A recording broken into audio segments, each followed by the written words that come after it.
Podcast Finestra, cultura financiera. Bienvenidos a un podcast Finestra más. Estamos terminando el mes de mayo y hay mucho tema de qué hablar. En el primer podcast del mes les platicamos acerca de la desaceleración económica, qué es y qué no es. ¿Estamos o no cerca de una recesión? Y concluimos que no. Pero vamos a ampliar el tema ahora ya trasladado a los números que nos entrega la economía mexicana respecto a la desaceleración doméstica. ¿La hay o no? Y para eso tenemos a Imelda Flores, nuestra analista financiera. ¿Cómo estás, Imelda? Muy bien, Franco, ¿y tú? Muy bien, aquí esperando con ansias estos datos que pues le platicaba yo a Imelda antes de comenzar a grabar, que están los temas cambiando día a día. Un día son unos, otros días son otros. En el momento que estamos grabando están pidiendo la cabeza ya de Theresa May en Inglaterra por el tema del Brexit, pero bueno, de eso y más vamos a platicar. También está Pati Castellanos, encargada de las relaciones públicas de Finestra. ¿Cómo estás? Muy bien, muy contenta de estar aquí con ustedes. Con un cabello rubio. Ahora soy más güera, pero ya me lo voy a quitar. No, te ves muy bien, te ves muy bien. Y tenemos un invitado especial, a Sami Kassab, porque una de las cosas que la gente le hace falta es, y bueno, ¿y con qué se come? ¿Cómo me afecta? ¿De qué manera me puedo prevenir ante situaciones económicas de la macroeconomía? ¿Y cómo las bajo a mi actividad cotidiana? Sami Kassab es experto en inteligencia de negocios y vamos a platicar con él de esto. Sami, bienvenido. Muchas gracias. Empezamos. Análisis financiero. En el primer podcast del mes platicábamos de qué es y qué no es la desaceleración económica, y una de las cosas que les dejamos al final como un mensaje es: no entren en pánico porque es una cuestión natural de la macroeconomía desde que el mundo está globalizado. Vamos a paso lento, pero seguimos, ¿no? La máquina del motor sigue caminando, sigue encendido. Vamos a una velocidad reducida a comparación de meses anteriores, pero seguimos echándole ganas, ¿no? Y una de las cosas que yo entiendo, Imelda, respecto a la macroeconomía es que con toda esta cuestión comercial, con todos estos dimes y diretes que se traen las grandes potencias, estamos viviendo un reacomodo, que esto seguramente es la antesala de una nueva manera de enfrentar lo que viene y que esta economía, pues bueno, empiece de nuevo a caminar, no en el corto plazo, pero sí en un mediano plazo empiece de nuevo a caminar y a generar, ¿no? Y aparte es lógico, creo que también lo habíamos comentado, que al principio de cada sexenio es normal que durante un trimestre, 2 trimestres, la economía se alente un poquito, porque se está adecuando a los nuevos políticos, a la nueva manera de trabajar del nuevo gobierno, ¿no? Entonces, pues hasta ahorita, al parecer, no va a ser la excepción este primer trimestre del sexenio de Andrés Manuel López Obrador. Por ahí, las estimaciones que hasta el momento se han dado de cuánto creció la economía mexicana durante el primer trimestre, o sea, de enero a marzo, pues van muy de la mano a toda esta ola negativa, que mucha gente así lo vio, de pronósticos que dieron las calificadoras a nivel internacional. Están reduciendo, es menor y fue solamente del 1.3% anual. Un poquito abajo de lo normal, a mínimos de 5 o 6 años, pero no es negativo. Así es, al final, que es lo que platicábamos en el podcast anterior. Mientras esto no salga en menos lo que sea, digamos, estamos en una actitud, si bien no optimista, no pesimista. Exactamente. Ahora, vamos a adentrarnos un poquito en este indicador. La forma en que medimos cuánto creció la economía es a través del Producto Interno Bruto, el PIB. Es un índice que hace el INEGI, que nos lo transmite cada 4 meses, cada 3 meses, y nos dice, el INEGI divide, es una medida internacional, no nada más la única manera que lo maneja es el INEGI, es una medida internacional. Se divide la economía en 3 orígenes diferentes: actividades primarias, que es la agricultura, la pesca, la ganadería; actividades secundarias, que es la transformación, donde entran minería, construcción, manufacturas; y las actividades terciarias o sector terciario, que es el sector servicios, tal cual. Ahora, de estos 3 hubo una actividad que tuvo una menor crecimiento económico, que fue el sector secundario, específicamente la minería y la extracción petrolera está en números negativos desde hace 2-3 años. Entonces, este fue el factor principal porque la actividad económica de México se redujo durante el primer trimestre de 2018. En esos dos rubros en específico, minería y extracción de petróleo. Exactamente, es en minería. Estamos hablando que de hace 3-4 años este sector ha estado en descenso. Por ahí la construcción en parte de 2018 mejoró un poquito, repuntó un poquito porque tuvo un 2017 muy malo. Las manufacturas poco a poco van creciendo. Pero son números positivos al fin y al cabo, ¿no? Creo que del repunte que tuvieron hace años se han estancado un poquito, pero al fin y al cabo cada vez van creciendo más.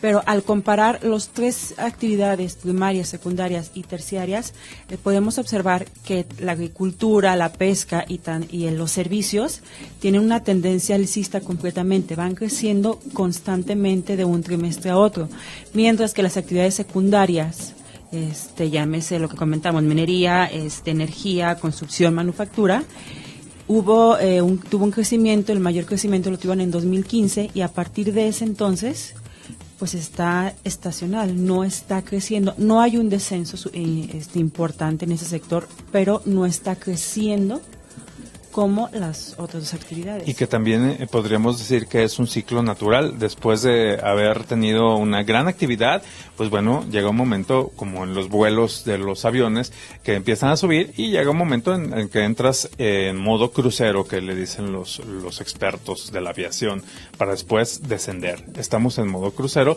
pero no significa que vayamos a ascender, puede volver a subir. Exactamente, y hay que tomar también en cuenta otra cosa, exactamente la minería y el sector petrolero pues son energías no renovables, entonces obviamente ya se abusó de esos sectores, ya se extrajo suficiente y es normal, es su ciclo normal que ya no vas a tener vas a extraer la misma cantidad de minerales o de metales que como lo hiciste hace 30 años. Entonces, de cierta manera es normal, no sé si aquí se tenga que hacer un ajuste vía cálculos de INEGI en cuanto a ponderación, a lo mejor disminuir la ponderación, pero a grandes rasgos es la actividad que menos ha crecido y que de hecho, si esa actividad sí se ha estado en recesión, si has tenido un crecimiento negativo, datos negativos completamente. Y lo que decías me parece importante, darle el beneficio de la duda a la actual administración y no, digamos, quemarlos en leña verde, porque todo esto tiene un pasado, no son números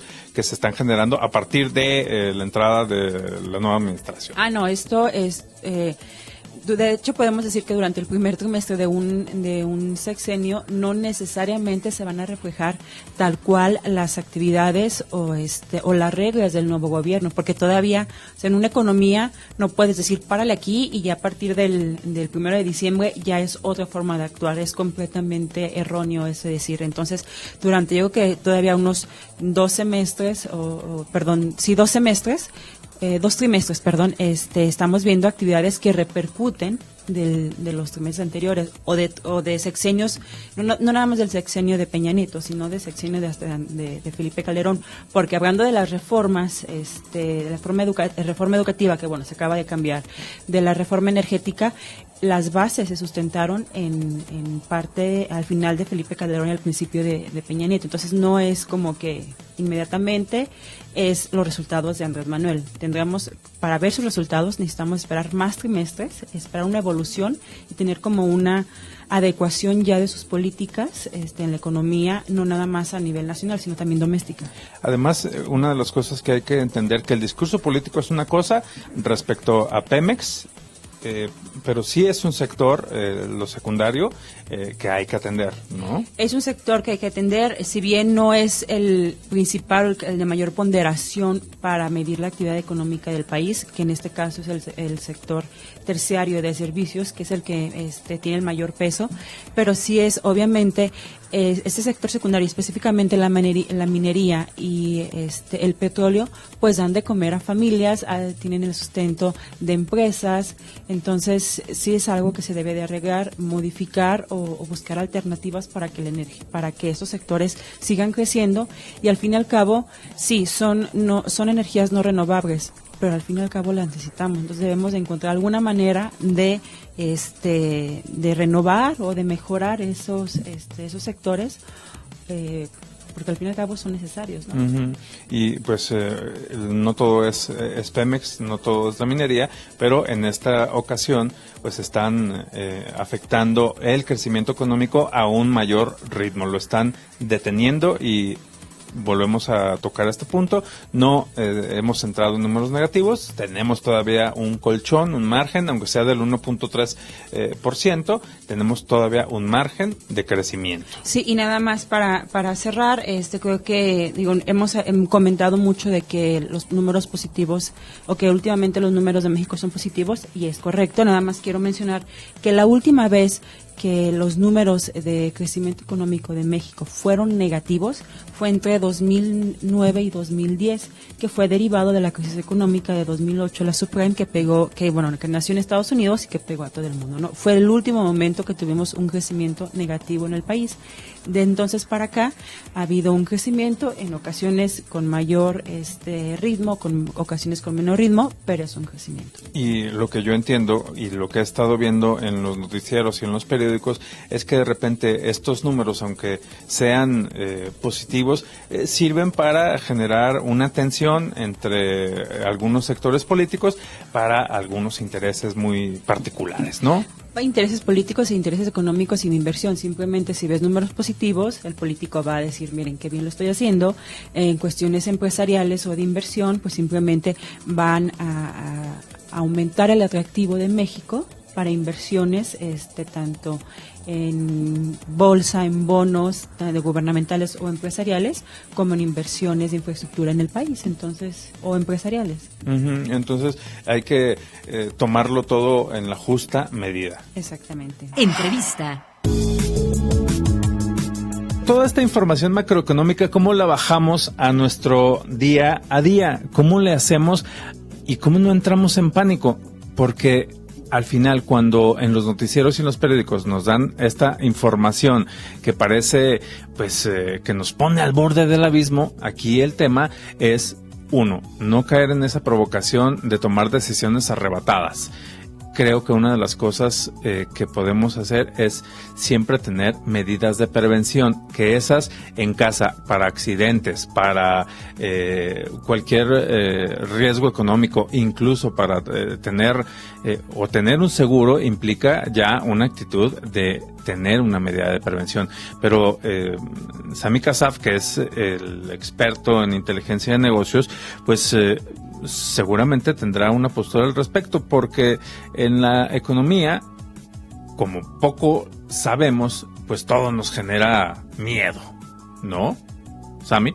Entonces, pues vamos a hablar de qué hacer para que ese miedo no nos gane, no nos paralice, y vamos a hablar de algunas recomendaciones prácticas que puedes aplicar como dueño de pyme, y la primera tiene que ver con tu actitud. Y para esto quiero usar esta frase que me gusta mucho, que dice: después de analizar la situación a fondo, hemos decidido que no vamos a participar en ninguna crisis y en ninguna desaceleración. Así de fácil. Entonces, la siguiente pregunta es ahora, ¿cómo? Es una actitud ante la vida. Esta frase puede sonar a chunga, pero es una actitud ante la vida. Claro.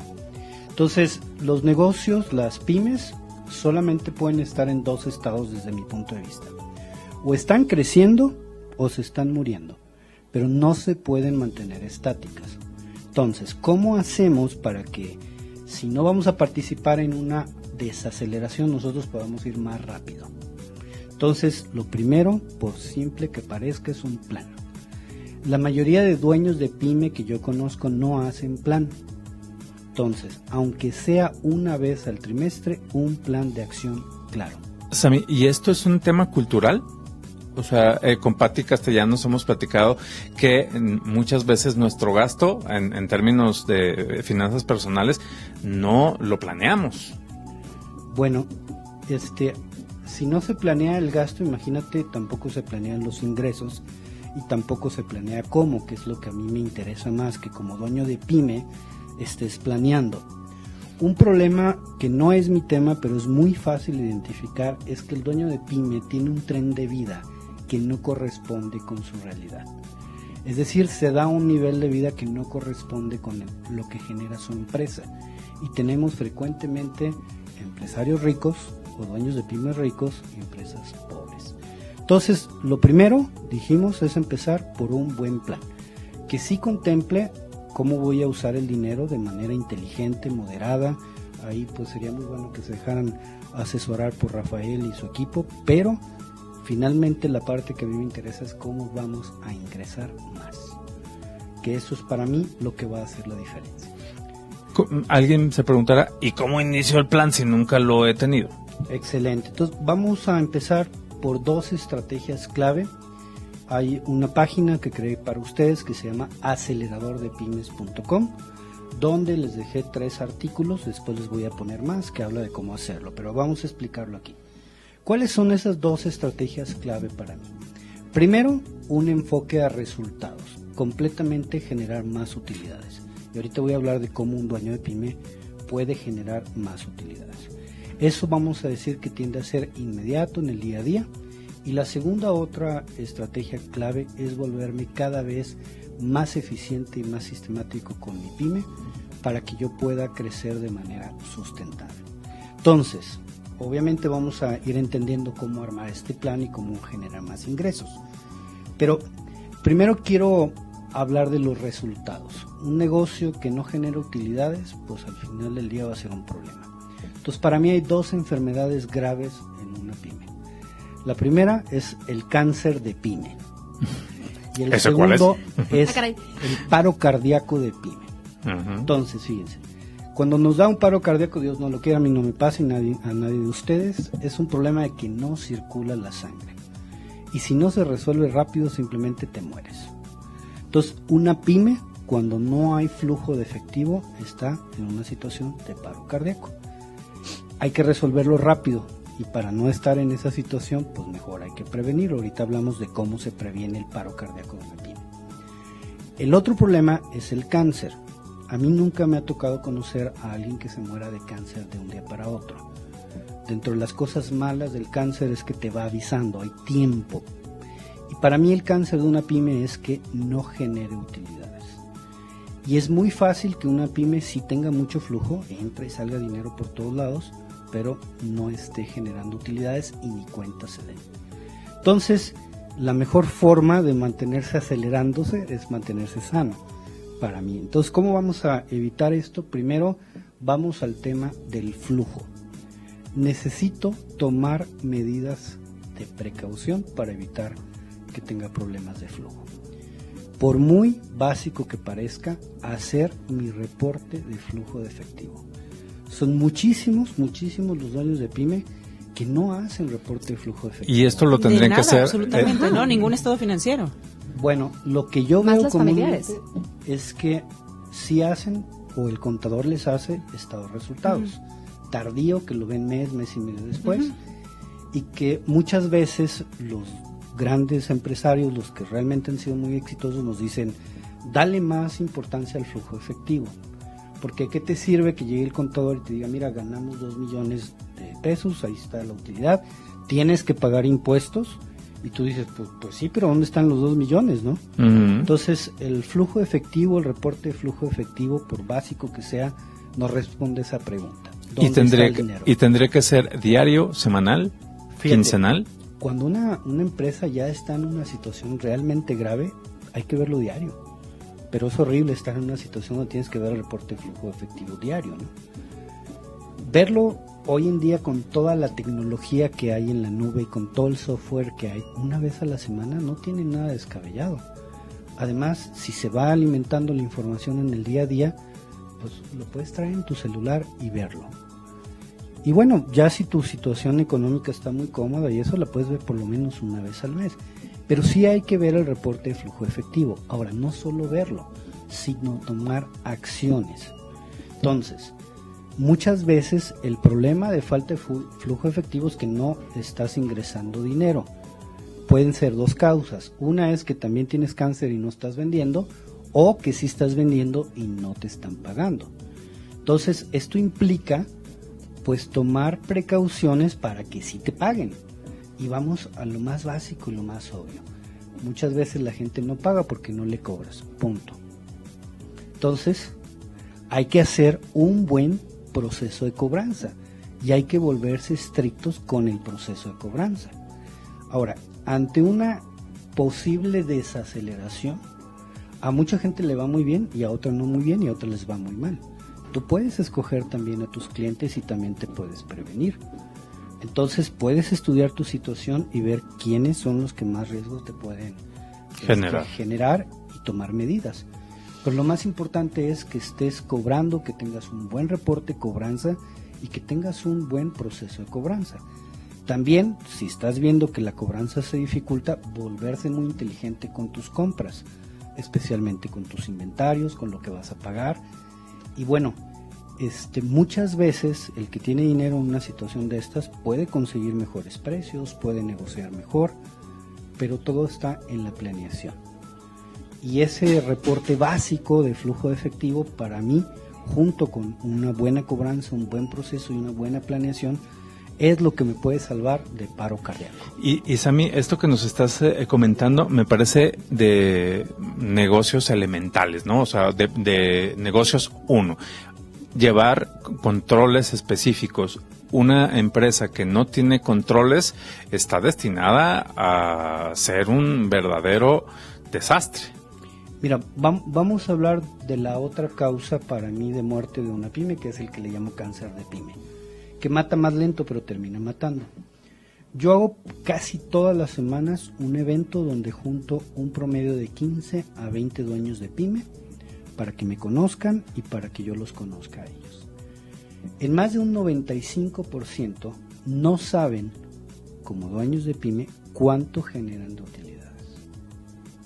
Yo les pido ahí que lo anoten y la mayoría de las veces confiesan que no saben cuánto es. Y los que dicen que lo saben y anotan un número, el día que ya tenemos la cita con su contador y eso, nos damos cuenta que no tenían ni la menor idea. Ni cerca estaban. Ni cerca estaban. A veces los contadores me dicen, ay, qué bueno que llegó usted porque solamente usted le hacen caso, ¿cómo le hacen? Y bueno, yo les digo, no creas que me hacen tanto caso, pero empieza por ahí, conocer el número, cuánto es mi utilidad real. Ahora bien, sí puedo incrementar mis utilidades por lo menos un 50% si soy dueño de una pyme. A menos que esté en una situación gravísima de que yo estoy muy afectado porque estoy en el ramo de la construcción, para gobierno y se pararon todas las obras, es una excepción. Pero si no estás en esa situación, hay un montón de cosas que puedes hacer. Entonces, mi receta simple, probada ya por más de 20 años, de cómo aumentar las utilidades se basa en 3 partes. Primero, aprender a atraer más clientes. Volverte hábil para atraer más clientes. Y ahora hablamos cómo. Segundo, aprender a mantenerlos contentos. Y tercero, asegurarte que en el proceso estás generando utilidades. Vamos a hablar de cada uno. ¿Cómo atraigo más clientes? Tienes marketing tradicional que funciona, aunque la gente está desencantada. No, funciona. Y tienes todo el marketing digital que realmente es una maravilla. Todo lo que soñaban los marqueteros hace 20 años, ahora lo tenemos. Entonces, ¿cómo atraigo más clientes? Ya sea con marketing tradicional, marketing digital y una buena estrategia de ventas, una buena planeación.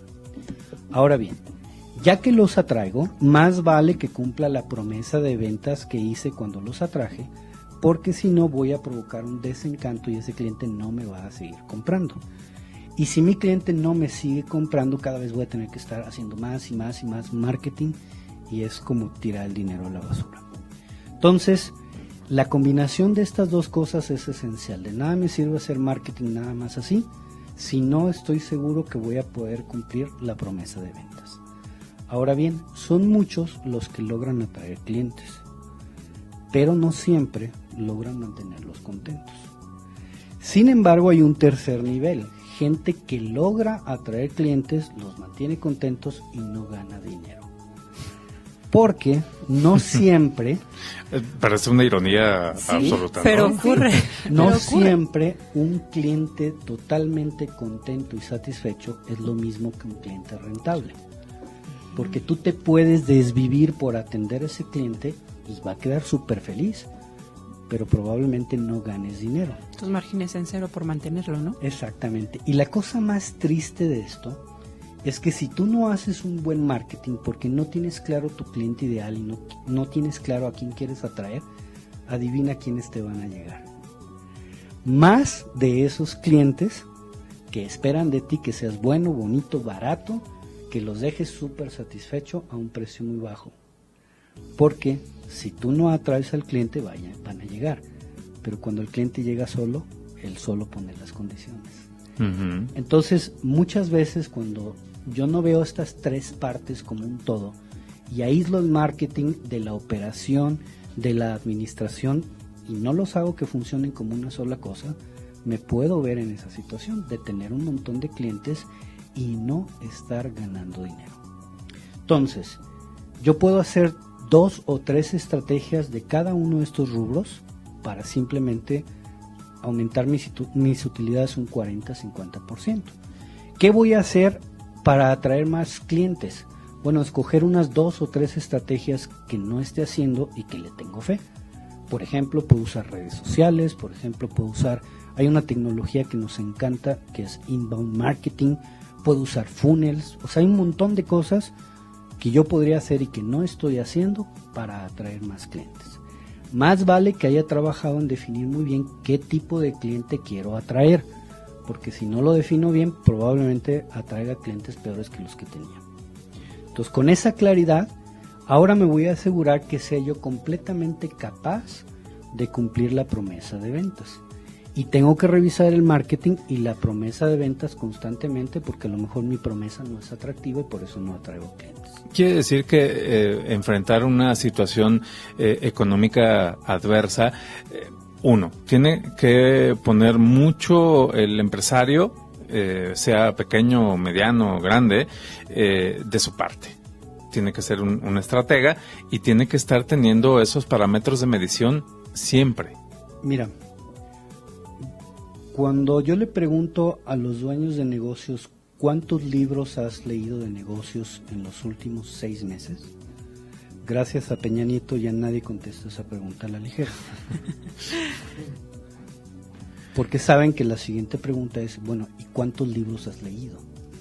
Entonces tenemos un problema de que el dueño de pyme no aprende más que a prueba y error. Cuando hay un montón de cosas ya al alcance de un libro de 200 pesos que te pueden decir cómo solucionar muchos de estos problemas. Entonces, estamos viendo cómo hay muchos trabajos, muchísimos trabajos que van a desaparecer o ya están desapareciendo. Uh-huh. Y estás viendo muchísimas empresas que también están desapareciendo. Entonces, ¿cuál es mi respuesta? ¿Cómo alguien va a poder sobrevivir esta situación? Para mí, solo 2 cosas. Mantenerse aprendiendo, no solamente de tu especialidad de negocios, sino de estrategias de negocios, como hemos dicho, de marketing, de cómo mantener al cliente contento y finanzas para saber organizar a la empresa. Incluso de la actualización tecnológica tan elemental, ¿no? ¿Cómo funcionan las redes sociales? ¿Cómo funciona o en qué te puede ayudar tecnologizar tus procesos? Y esa es la otra parte de la que quiero hablar. La mayoría de los que sí tienen un plan están muy enfocados a resultados inmediatos, lo cual me parece bien. O sea, un altísimo porcentaje no tiene plan. Y el que sí tiene va sobre resultados inmediatos. Sin embargo, si no pensamos en volver eficiente la empresa y sistematizarla, tarde o temprano nos van a pasar una de 2 cosas. O que te vaya muy bien y te mueras de éxito, que también hay la muerte de éxito porque estás tan saturado que ya no puedes más con tanto trabajo. O que simplemente termine esclavo de tu propio negocio. Entonces necesito un buen balance. Para sistematizar un negocio, para mí lo clave es las famosas 3 P's. los procesos, las personas y los productos. Si no tengo procesos, todo depende de la persona en particular, muchas veces incluido el dueño. Si no tengo el producto adecuado, simplemente no voy para ningún lado. Simplemente voy a caer en una lista más de commodities donde lo único que se puede hacer es competir por precio. Pero si no tengo en mi equipo a las personas correctas, porque no soy capaz de atraer talento y tampoco soy capaz de retenerlo, pues tampoco voy para ningún lado. Entonces necesito hacer un buen balance entre estas dos estrategias macro, que son resultados y por otro lado sistematizar y eficientar. Para poder sistematizar y eficientar, para mí hay 3 pilares básicos que hay que desarrollar en cualquier empresa. Pilar administrativo. Ese pilar debe ser el primero que cuida que haya utilidades y haya flujo. Le pregunto al director administrativo de muchas empresas, oye, ¿cuál es tu función? Y me contesta, administrar. No, espérame, vuélvete responsable del flujo de efectivo de la empresa y del margen, y cuídalo. Intégrate con las otras áreas para que no quedes aislado. Segundo, el pilar comercial. El pilar comercial debe estar totalmente enfocado en atraer más clientes. Y debe estar conectado con el otro pilar para que traigamos clientes que sí paguen y que sí sean rentables. Y finalmente el pilar de operaciones es otro que les pregunto. ¿Y tú como director de operaciones qué tienes que hacer? Pues operar. No, señor. Tenemos que lograr que el cliente quede satisfecho y vuelva. Porque es mucho más fácil venderle a un cliente que ya te conoce y que le gustó tu servicio que venderle a un desconocido. También es más barato. Entonces, trabajar esos 3 pilares es lo que hace la diferencia entre un empresario, un dueño de pyme, donde él está metido en todo y la empresa está limitada en crecimiento, a ser una pyme que realmente tiene potencial de crecimiento. Gran ventaja de las pymes, rápidamente se configuran de nuevo, rápidamente se diseñan, rápidamente se reinventan. A veces no ganan dinero, pero también es muy difícil matarlas. Entonces, para mí personalmente, la manera más efectiva de aumentar la economía de un país como el de nosotros es a través de la pyme. Pero no esperando que el gobierno resuelva todo. O sea, que ellos hagan su parte y está bien. Pues nosotros como dueños de pyme nos toca volvernos más profesionales, más competentes, saber más de negocios. Es increíble que yo le pregunto a un dueño de pyme, ¿en qué eres especialista? Vamos a poner, no, pues soy dueño de un hospital. ¿Y qué van a hacer para mejorar la empresa? Pues vamos a meter más especialidades médicas. Oye, ¿y el tema de marketing? No, eso a nosotros no nos interesa, nosotros somos médicos. Oye, ¿el tema de finanzas? No, pues nosotros somos médicos, no somos financieros. Oye, ¿y el tema de mantener al personal contento? Oye, pues nosotros no somos empresa de recursos humanos. Entonces, mucho del problema es que el conocimiento que está aplicando el dueño de pyme es demasiado operativo. Necesitamos que vaya hacia un pensamiento más estratégico. Y sobre todo está pensando en la utilidad más que en los otros factores, ¿no? Bueno, lo que yo te quiero sugerir, ahí les dejé en la página que se llama aceleradordepymes.com, es un buen balance entre estas dos estrategias. Sí, utilidad, que es uno de los resultados que estoy buscando, poner atención en eso, pero también sistematizar y eficientar el negocio para que pueda crecer de manera sólida. Y nos queda claro, después de todo esto que nos está compartiendo Sami Kassab, que hay que poner de nuestra parte, no todo lo va a resolver el mundo y el gobierno, y una situación también muy importante, de nosotros depende.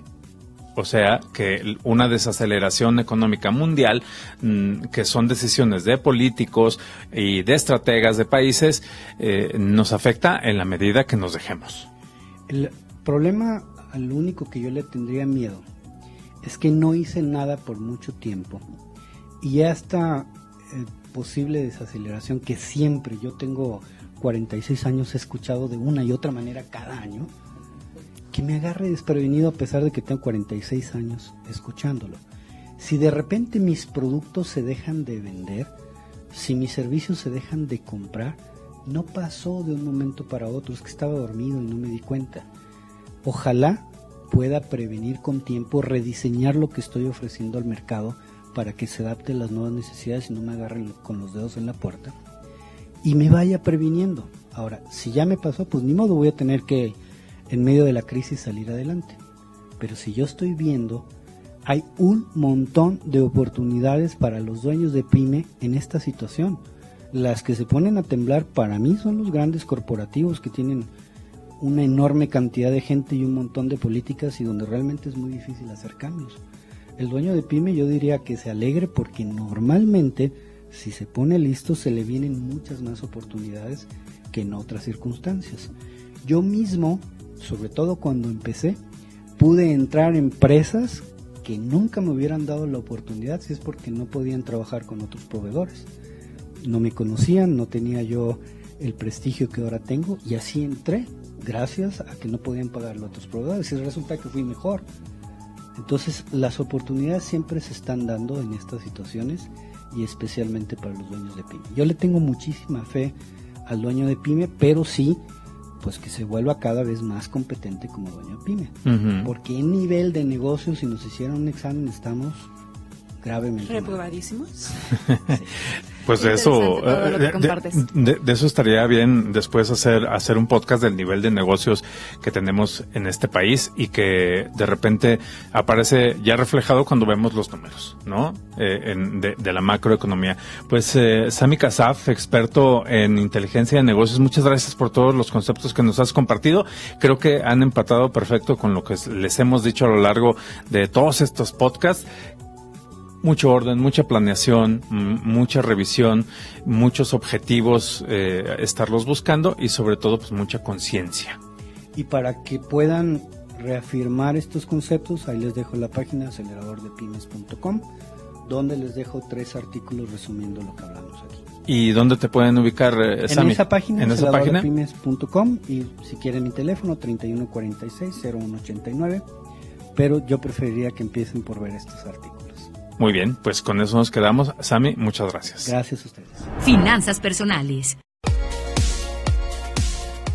Pues qué importante todo lo que nos compartió Sami, Pati, porque es lo que nos has dicho, digamos, más extenso y también ejemplificado de otras maneras, pero son las bases, ¿no? Hablamos de orden, hablamos de planeación, hablamos de siempre estar alertas, ¿no? Y todo eso aplica a la economía personal. Sí, claro, y como nos damos cuenta, luego a la empresarial y luego a la global.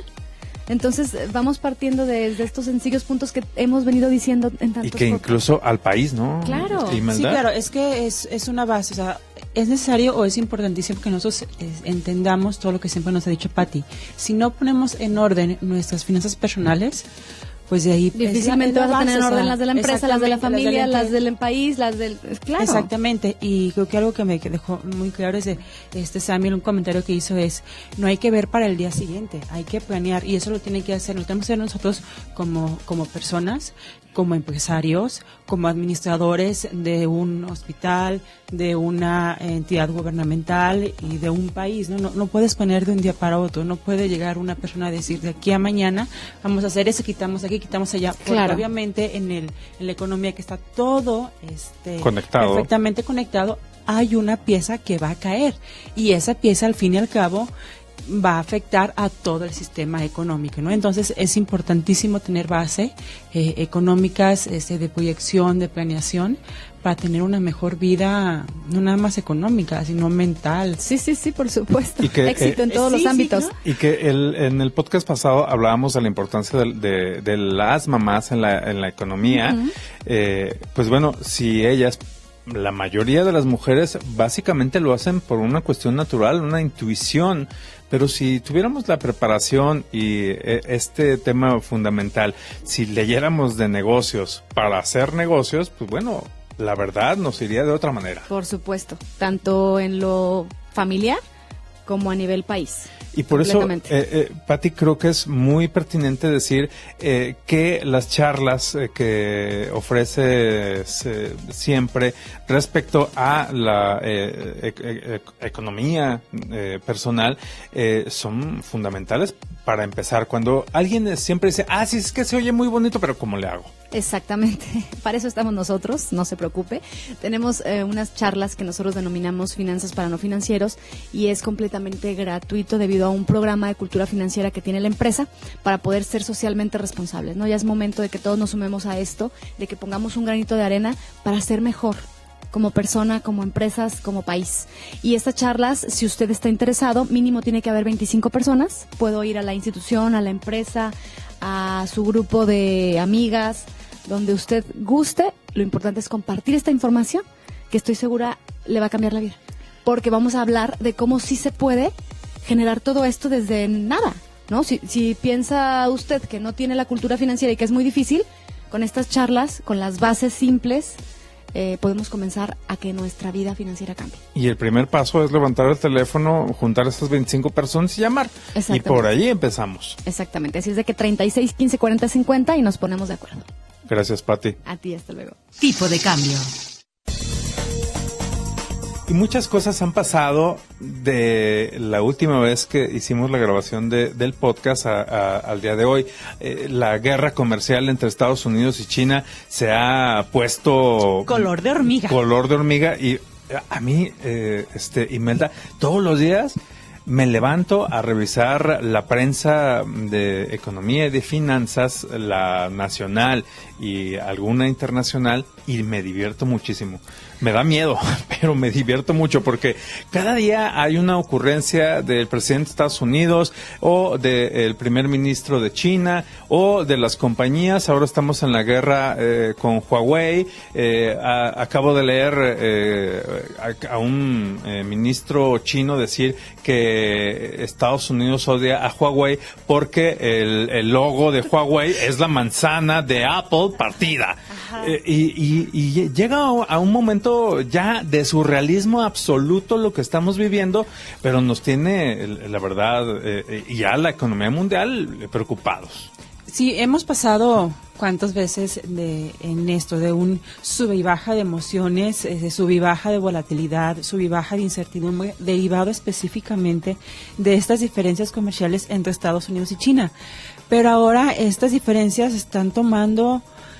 Ya no es, si empezó como un factor comercial, si es empezó como un factor de protección económico por parte de Estados Unidos, ya ahora más que nunca está girando completamente algo político. Para mí es el hecho de que Estados Unidos dijera no quiero que empresas hagan negocios con tecnológicas chinas, que fue el preámbulo al anuncio de Google, decir sabes que ya no va a trabajar con Huawei. Es un factor ya político, está haciendo una presión política de Estados Unidos porque de cierta manera o no sabemos a ciencia cierta, hay alguien que no está torciendo la mano. Entonces, ya sea que hay algo que Estados Unidos quiere que China aplique y que China no se está dejando, o es algo que China...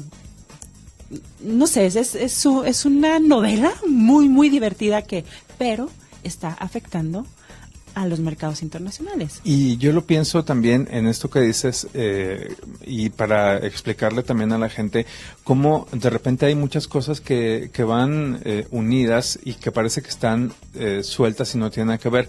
En este contexto de la guerra comercial hay un relajamiento en la relación Canadá-México-Estados Unidos.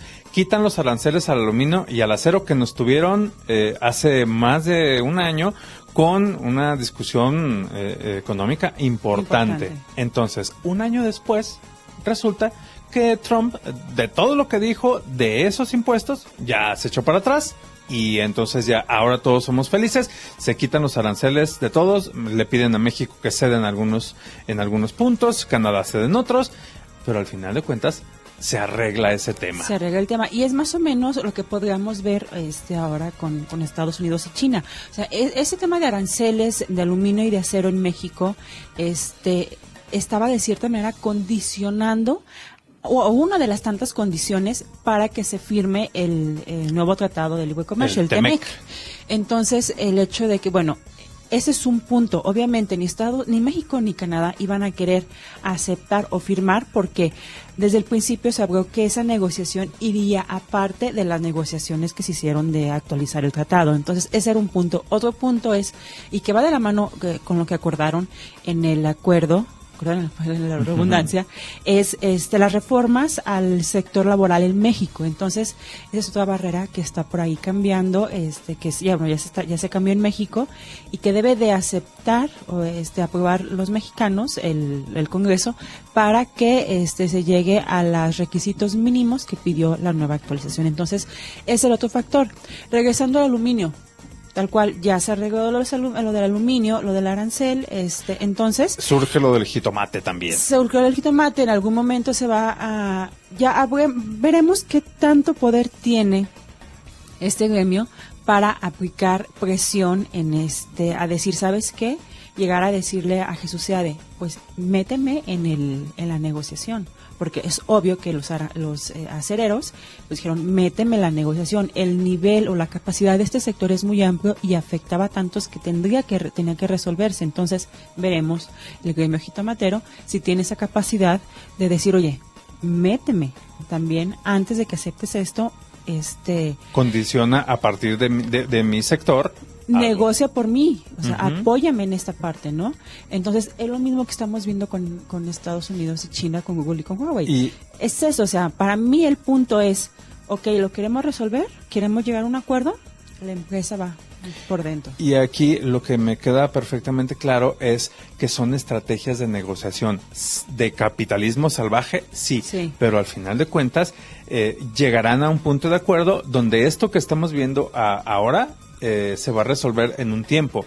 En tanto, pues hay mucha tensión que afecta al tipo de cambio, que por cierto, todas estas tensiones han estado beneficiando al peso, que de subir ahora va para abajo otra vez. Sí, ya se relajó un poquito, para ahí vimos un poquito de volatilidad. Nuevamente el tipo de cambio interbancario arriba de 19.20, 19.30 al comenzar a rozar, pero ya nuevamente está acercándose a los 19. Entonces, todavía hay volatilidad, esta volatilidad continúa, sigue tan eterno, parece eterna negociación entre Estados Unidos y China. Todavía no se resuelve el tema Brexit. La economía mexicana, pues ahí han habido algunos cambios políticos, económicos, resultados diferentes que de cierta manera afectan o presionan también en ese tipo de cambio. El petróleo sigue al alza.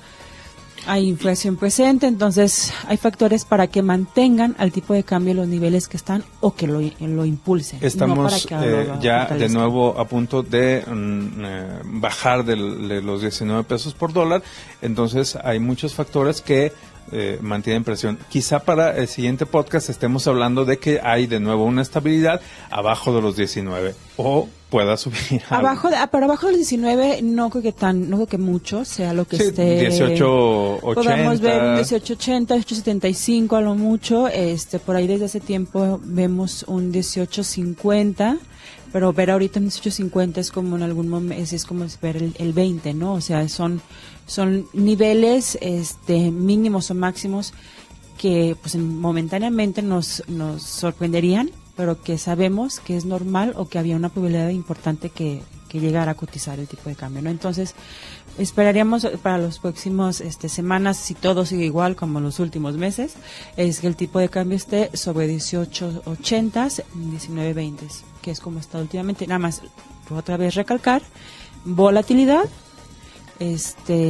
importante, o sea, de un día puede estar en 19.20, otro puede estar en 19, otra vez al día siguiente otra vez en 19, al día siguiente en 18.80, sí, ¿no? La volatilidad, la fuerza en que se mueve es lo que aumenta.